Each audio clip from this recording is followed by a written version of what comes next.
tout à l'heure, tu parlais des meilleurs triathlètes qui passent très peu de temps en transition, aux alentours des 20 à 30 secondes, Oui. ce qui est extrêmement peu, hein. Il faut se rendre compte qu'il y a le temps de sortir de l'eau, de retirer la combi, de prendre le casque, mettre les lunettes, repartir sur le vélo.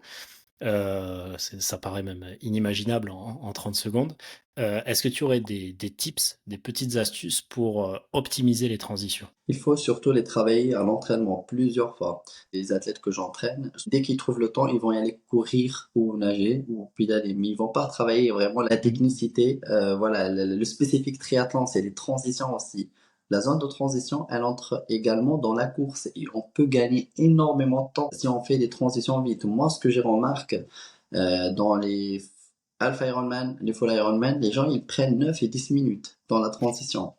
Ils se posent, ils se Prennent le sèchent. temps de manger. Par contre, ils s'entraînent fort en natation, en vélo et en course à pied. Je te donne un exemple. Dans un Alpha Ironman, nous deux, on va faire une natation pareille. On sort, moi je suis plus fort que toi et je vais te prendre 8 minutes dans la transition. Toi, tu vas sortir en 3 minutes. Et on va y arriver pareil. La deuxième zone de transition, pareil, si tu restais 1 minute ou 2 minutes, moi je reste 4 minutes, c'est à peu près la différence de quelqu'un qui court 3,45 sur un semi, l'autre il court 4 minutes. Et c'est un développement de 1 an de travail quand même. Tu vois, toute une Ouais, saison. perdu sur une transition, c'est dommage. Et effectivement, donc les transitions, il faut vraiment les visualiser, bien les travailler à l'entraînement, donc les répéter plusieurs fois.